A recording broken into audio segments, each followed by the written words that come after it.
अब हम शरीर नहीं चलता है तो अब बच्चों ने निकाल दिया। कोई किसी का नहीं है, जब बेटा ही अपना नहीं हुआ तो कौन किसका। जय श्री राधे कृष्णा भक्तों, प्रश्नोत्तरी में आई इस दुखी महिला ने महाराज जी से अपनी दुखभरी कहानी बताई। कृपया वीडियो को अंत तक अवश्य देखिएगा क्योंकि वीडियो बहुत ही ज्ञानवर्धक होने वाली है। अगर आपको ये वीडियो पसंद आए तो इस वीडियो को लाइक और चैनल को सब्सक्राइब करना ना भूलें। उद्धव जी राधे राधे। राधे राधे।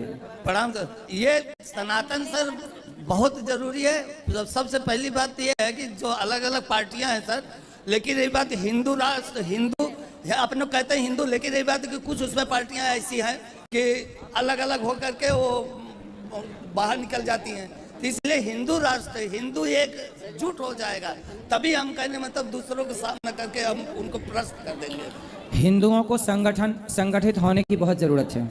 नहीं हुआ तो जो बांग्लादेश में हुआ वही होगा, जो पाकिस्तान में हिंदुओं के साथ हुआ, जो कश्मीर में हिंदुओं के साथ हुआ। कश्मीर से खदेड़े गए तो दिल्ली बंबई बसे, पाकिस्तान से खदेड़े गए तो भारत बसे। आप बांग्लादेश से खदेड़े गए हिंदू तो आप भारत में आकर बसे।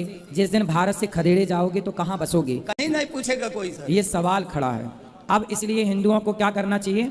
संगठित होना चाहिए और अपनी बेटियों को झांसी की रानी और बेटों को महाराणा प्रताप और शिवाजी बनाने की तैयारी में लग जाना चाहिए। लेकिन सर एक सवाल है, जैसे बड़ी पार्टियां खिलाफ पार्टी हैं, जैसे कोई भी हो, मैं नाम नहीं लेना चाह रहा हूँ, लेकिन हिंदू के नाम से एक हो जाना चाहिए। ये नहीं कि वो है ये है मैं जातवाद से बढ़ करके तो हिंदू बेकार हो जा रहा है सर। जातवाद के नाम पे तो नेता वोट पा रहे हैं आजकल। जातवाद खत्म हो जाएगा तो बहुत सारी पार्टियां खत्म हो जाएंगी। यही होना चाहिए सर। लेकिन ये पार्टी के नेताओं को डर सी बात का तो है कि जातवाद मिट जाएगी तो पार्टियां खत्म, इनका अस्तित्व नहीं पूछेगा कौन। इसलिए वो जातवाद की आग लगाते रहते हैं, आग लगाते रहते हैं और इसी आग में ये सारा हिंदुस्तान हिंदू लोग जल रहे हैं। वही सर, अगर ये नहीं करेंगे तो 10 साल 15 साल बाद वही बांग्लादेश जैसी स्थिति हो जाएगी। बिल्कुल हो जाएगी, आप ठीक कह अब रहे हैं। जो क्या इनकी बहन बेटियां नहीं भगाई जाएंगे? ये हिंदू नहीं है।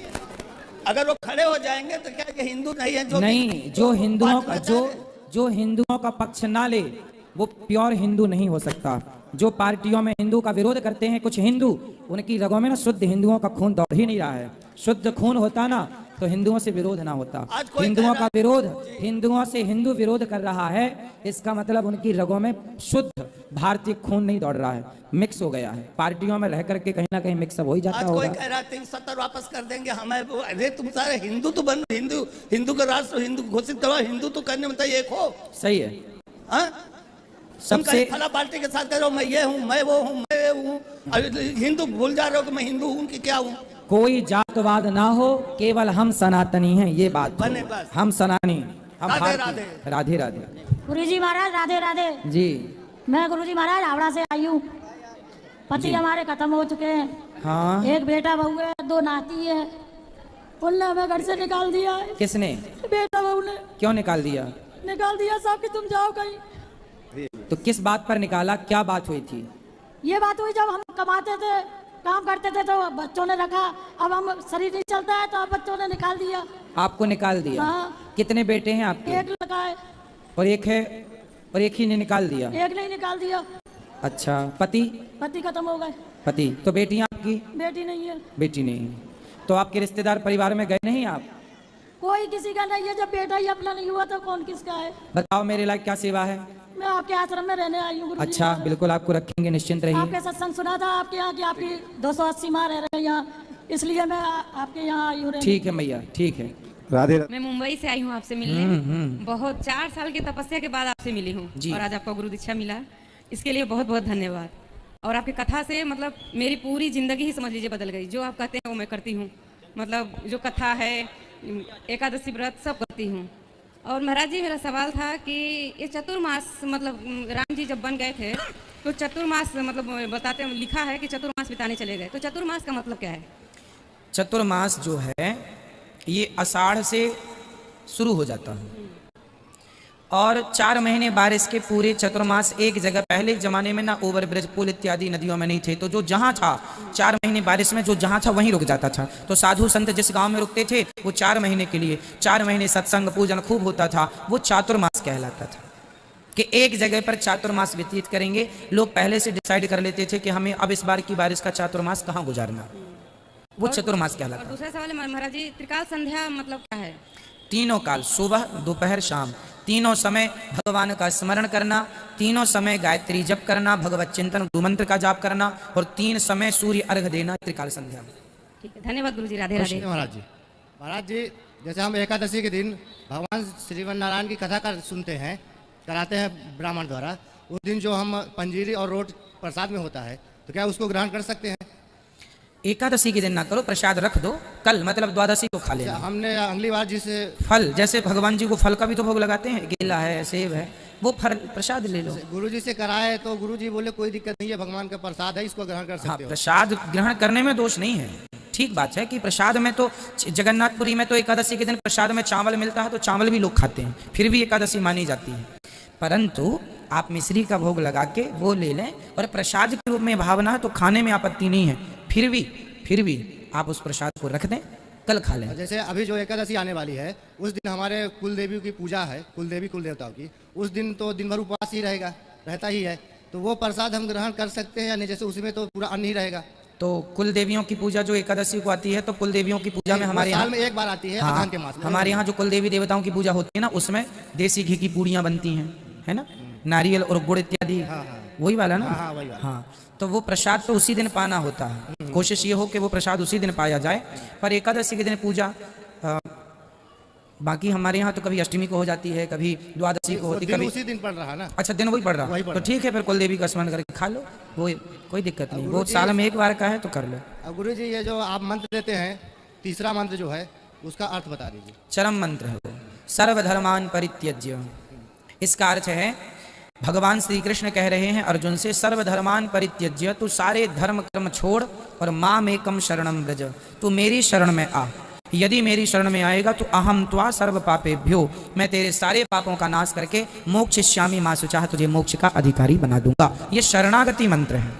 और इसी में हमारे कुछ साथी ऐसे हैं जो थोड़ा अन्य धर्म से जुड़े हैं, दूसरी जगह से साथ में रहते हैं, उन्हों को मैं यही चीज बताया जो आपने बताया, ये मैं उन्हीं के लिए पुस्तिका में, वो पुस्तिका में नीचे अर्थ लिखा हुआ है, मैं यही चीज के लिए आपसे ये सवाल किया कि ये उनको मैं जाकर दिखाऊंगा अभी, ये उनका उत्तर है।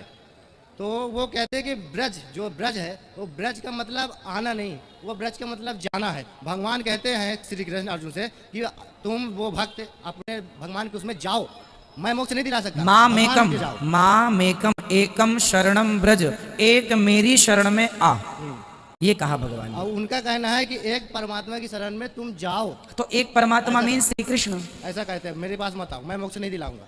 एक परमात्मा मीन्स भगवान श्री कृष्ण, भगवान श्री कृष्ण ही परमात्मा है, भगवान श्री कृष्ण ही भगवान है, इनमें कोई किंतु परंतु नहीं है। ये हम तो नहीं मानते, लेकिन जो हमारे कुछ साथी हैं वो लोग ऐसा ही मानते हैं कि मतलब कृष्ण जी नहीं, कुछ नहीं है, ये केवल लीला करने आए, इनसे और ऊपर कोई और है।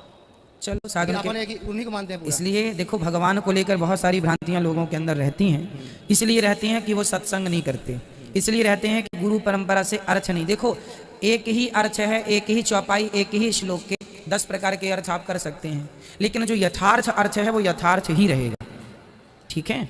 तो कोई बात नहीं, उनको बोला कथा सुना करें। और आपकी कृपा से गुरुदेव बहुत प्रभाव पड़ा मेरे जीवन में, अभी 5-6 महीना ही हुआ जुड़े, बहुत मेरा जीवन बदल गया। खुश। क्या बदला आपके जीवन में? बदला ये कि मैं जैसे पहले तो मांस भी खाता था, मीट मछली सब कुछ खाता था, तो वो तो आपकी कथा सुनने से 2 साल पहले ही बंद कर दिया था, लेकिन शराब गुटखा, शराब इतनी होती थी कि महीने में 3000-4000 भी, और गुटखा मिला के ऐसे खर्चा होता था। मेरे अंदर ये आ गया था कि मैं सब कुछ छोड़ सकता हूँ, लेकिन शराब मेरे से कभी नहीं छूटेगी जिंदगी में। हाँ। ये मेरा मतलब अपना दृढ़ विश्वास था, शराब नहीं छूटेगी। अब गुटखा 2 बार छोड़ चुका, लेकिन फिर भी नहीं छूटा। लेकिन आपकी कथा का ऐसा प्रभाव पड़ा कि जो 6 साल में नहीं हो पाया वो 65 दिन में छूट गया। वाह। आज ना तो शराब पी रहे हैं ना गुटखा खा रहे, आप बिल्कुल भी देखने का मन नहीं करता। और जब कभी मन करता है तो एक चीज ध्यान आ जाता है कि मैं अगर 4 महीने पहले छोड़ दिया हूँ, वो 4 महीने की छोड़ी तपस्या मेरी बेकार हो जाएगी। बिल्कुल, सारी तपस्या मिट जाएगी, सही कह रहे हैं। मैं भी छोड़ दिया, मेरा भाई भी था, वो भी थोड़ा इसी मेरे को देखकर आदत में पड़ गया था, लेकिन जब मैं सुधरा तो वो भी सुधर गया। वाह, देखो, एक जिंदगी सुधरी तो अनेक जिंदगियां सुधर गई। ये कथा का प्रभाव है। इससे बड़ा मोटिवेशन कहाँ मिलेगा? इससे बड़ा अब कोई हॉस्पिटल नहीं है जो इनका इलाज कर सकता था, एक कथा ही इलाज कर सकती थी जिसने किया। हमारे महाराज जी कितने ही बेसहारा माँओं के सहारा बनते हैं, जिनके बच्चे उनको घर से निकाल देते हैं, उन माँओं को महाराज जी सहारा देते हैं। कितने महान हैं हमारे महाराज जी।